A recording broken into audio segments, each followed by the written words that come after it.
friends, happy Tuesday. Thanks for joining us for Unscripted on 13 Plus. I'm Anna Orsini. And I'm Carson Courier. Happy Tuesday.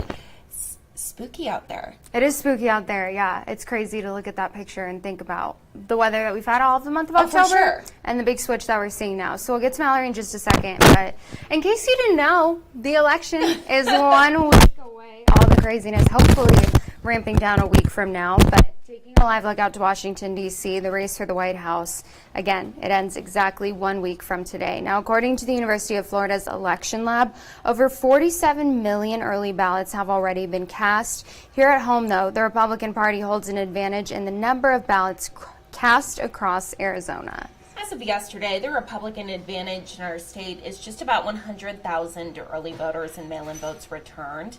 Now, the turnout is higher for the Democratic Party, but the Republicans hold a vote advantage because their registration numbers are 300,000 higher than Democrats.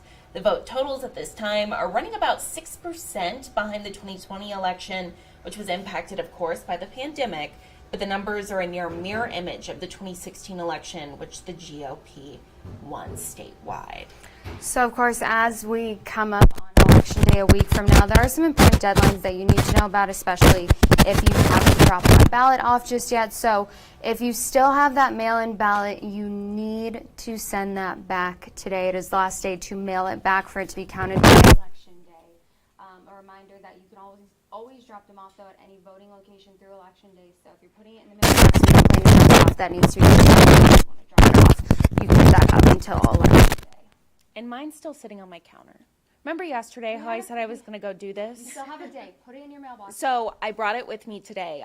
During my lunch break, I am going and dropping it off. Good job, I know. I made the initiative, right? It's just so hard. It's so hard. Well, it's really not hard. I have so many opportunities. In-person early voting, though, if you want to go in person, that ends this Friday. So most early voting locations will be emergency voting spots on Saturday the 2nd, and then Monday the 4th, and then of course Election Day is Tuesday, November 5th. Woo! 1 week from the big day. 1 week, and take a look at this. Oh my goodness, a live look out to Mount Bigelow this morning.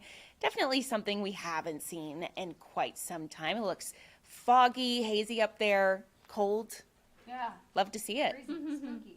So we have 13 First Alert meteorologist Mallory Schnell with us here today. What are we seeing up on Mount Bigelow, and what are we seeing in terms of temperatures? So that's a cloud cover, a little bit of moisture, Okay, maybe nice. a couple of sprinkles on Mount Bigelow. If you step outside here in Tucson, it does not quite look like that, but we do have some clouds this morning. I was just outside on the plaza, and it felt so much nicer than the last couple of mornings because that sun is not like beaming down on you. That just sun yet. was strong. So clouds are helping. Temperatures about 10 degrees cooler. It's going to be a nice day. Yay! I'm excited. This Finally. afternoon, yes, highs will be in the 70s. I will say today will come with a catch in terms of gusty winds. Tomorrow, those winds will be a lot lower. And I mean, to be fair, low 80s for Thursday, Friday, and Saturday. Still looking great for Halloween and for the first couple of days of November here. So your trick-or-treat forecast Thursday evening, honestly hard to get much better than this. Temperatures will be in the 70s by trick-or-treat time, 5, 6, 7 o'clock in the evening. That sunset around 5:30 on Thursday. Mostly clear skies, light winds. Beautiful, beautiful day overall.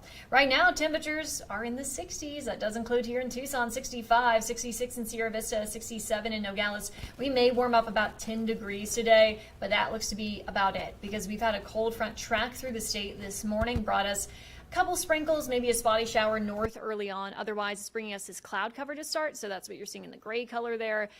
Clear skies are expected by the afternoon, but today will be breezy, as we've mentioned, especially in Cochise County. That's where the winds will be gustiest today by this afternoon. Now, your first alert hour by hour forecast here, clouds clearing, lots of sunshine for the afternoon, temperatures in the 60s and 70s, feeling like fall.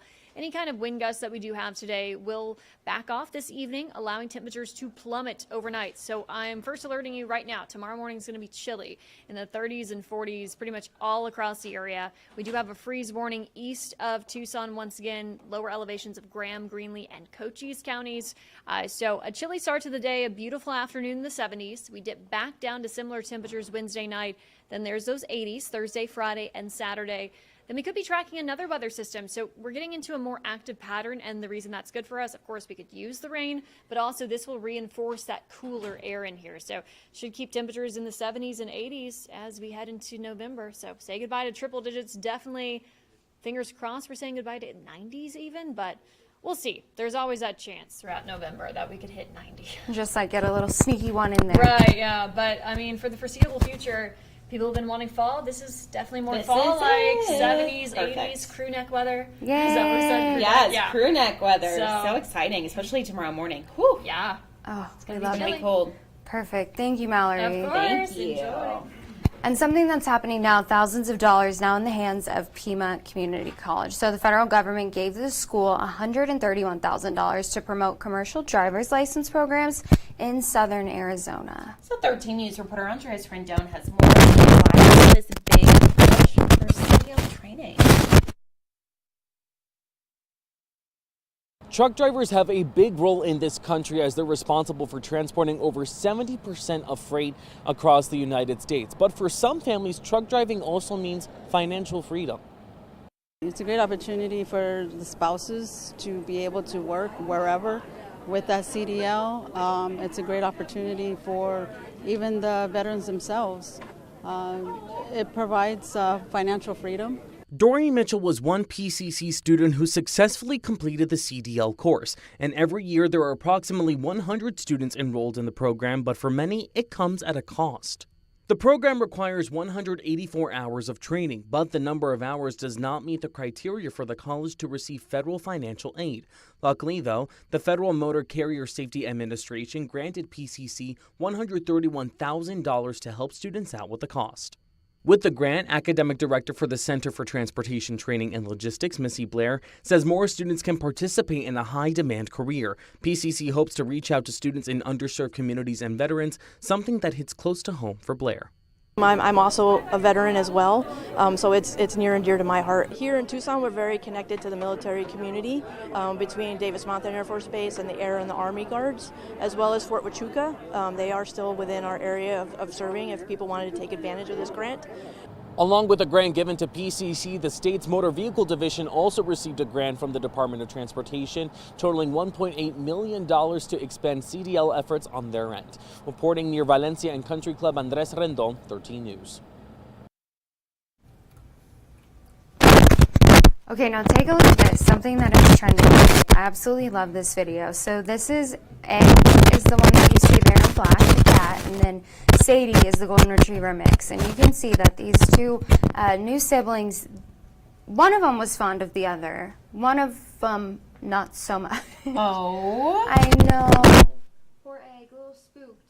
However, Oh my goodness. yeah, wanted nothing to do with it. That quickly changed though. Stop it. Look at Egg. So she figured out that she could stay warm inside of Sadie's fur, and she's making her little biscuits, giving Sadie a little tummy massage there.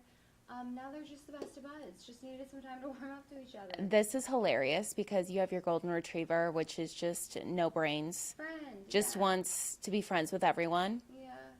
So Zona always loves going after the cats. She wants to play with the cats, then the cats slap her across the face, and then she doesn't get the hint. It doesn't take much. for Yeah, her. yeah, no. Aw. This is so cute. so cute. The kitty was like, okay, maybe I should give her a At first, chance. she was not loving it though. No.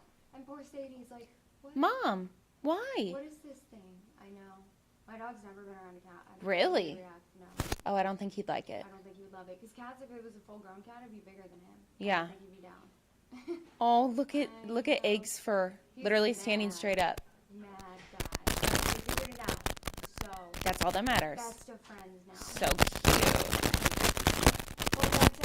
A good side story today. So, in a good side, obviously, when you think about a laundromat, you think of a kind of stationary place to go and do your laundry. But there's one in Atlanta that's actually on wheels. It's inside of a bus. And so the hope there is that for people who don't have a home, they at least have clean clothes to wear. Wow. Yeah. What an awesome idea. I know, very sweet. So, Joshua Skinner, he met with the brain power behind this idea and has more in our good side story today. You know, most of us take laundry for granted, but machines like these are not always accessible. So why not take the machines to the people? When it comes to laundry, Nikki Crawford is a busy man. I got to change the water supply to the direct. You'll find him at Grady Memorial Hospital every Tuesday and Thursday. I haven't not one day gotten up and gone, I don't feel like going down there. That's because he serves these people using this. The school bus that's been turned into a laundry station that has 7 washers and 7 dryers on it. Anushka Vaidya is part of the Georgia Tech design team that set this whole thing up. The electrical components and the water, how much space that people need to move around, how many people you want to cater to when the bus is running. Crawford's nonprofit, Flowing with Blessings, had already served food and offered showers for the unhoused. The next step was laundry. I just knew it was a game changer. Crawford drew upon his own experiences growing up in a family that worked hard to get by. They're not judged by the perception of how they look. Flowing with Blessings does laundry for about 30 people, and the bus, bought from Montgomery County southeast of Macon, is still tinkering with keeping the lights and power consistent. Let me look at a second back here and see something. So while the fit is tight, I don't know how we can play limbo here. and there's always something to work on, The pump is cut off. it's Crawford's next plan to bringing scented solutions to those who need them.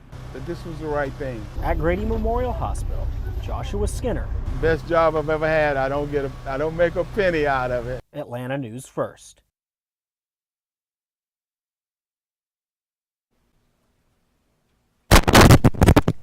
And a reminder this morning to tune in on all of these different streaming platforms to watch 13 Plus, especially within this last week before the election. So many different campaigning events and rallies, and we always make sure to stream them there when we can. So you can watch those on Android TV, YouTube TV, Apple TV, Amazon Fire TV, or Roku. And you can always watch us as well on our KOLD live stream. You just head to that website that you see there. Make sure that you are selecting channel 2. We want to go ahead and leave you guys with this look, very different look today from Mount Bigelow, where we're hopefully seeing that weather really start to change. I hope so. For us, I feel like we deserve it. We've kind of really do endured through the month of October. We knew this was going to happen, though. It's so quick. It is. It's just like major Boom, turnaround. Yeah, overnight. Yeah, 20 degrees cooler. So it's finally here and just in time for Halloween. So get out there and enjoy it today if you can. And of course, join us back here tomorrow morning for another episode of Unscripted on 13 Plus. Thanks for watching. Have a great day.